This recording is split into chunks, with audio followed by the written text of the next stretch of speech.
You clicked on this video to find one thing. Is your piercing possibly, maybe infected? Well, I'm here to ease the pain, ease the trouble, answer all your questions and concerns you may have. We'll be covering different topics of how your piercing is infected, what it looks like, and what you can do to prevent the video so you are watching the right video. Let's begin. So there's a huge misconception and self-diagnosis happening where people self-diagnose themselves and automatically assume, dude, I'm fucking infected, man, or oh my god, I'm infected. But that's not true. A lot of times people get confused with infection with these symptoms as far as irritation, agitation, piercing bumps, or allergic reaction. These all are not infections. They're just a type of irritation or a reaction to something that you're doing or something you're putting on or in your skin, as far as what you're cleaning your piercing with or what kind of metal it's in your skin. It's a huge thing that we always see. Sometimes our clients come in like, oh my god, my piercing is infected, what's going on, I'm dying, whatever. I'm like, let me take a look at it.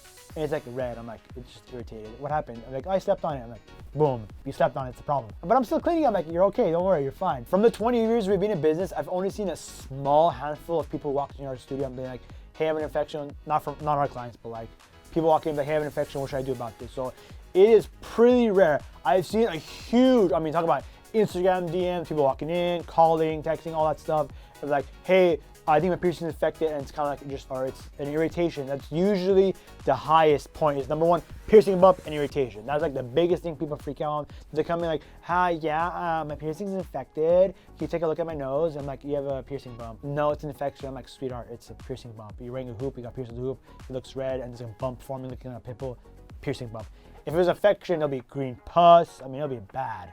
Really bad, like bad. Usually the symptoms are the best indication to know that you actually have an infection is A, extreme swelling and redness and pain at the site of the piercing, included with green pus, like pistachio pus or greenish yellow pus. There's a big indication that, yo, it's going bad. Green sometimes is good, it's like means go, it's green lights go, but this type of green is not the good type of green you want to see. If you're experiencing this green yellowish pus, the best thing you do is the only time you should do this, the only time I'm recommending is clean the area with alcohol and then go visit your local piercing studio or your doctor. Is a better way if you need to be prescribed antibiotics.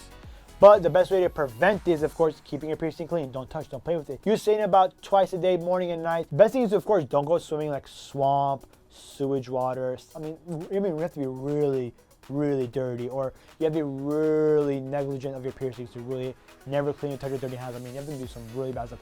But in some cases, some clients or some people do have a lower immune system due to medical conditions. That's totally okay, and there's some proper steps you can take from your doctor to really fight or combat that as well too. So there are two options. So it depends on you and your body. Just stay clean, just stay healthy, and just keep taking care of your piercings by clicking on this video right now and watch it. Click that video on the screen to go on to the next video, and we'll see you guys right there.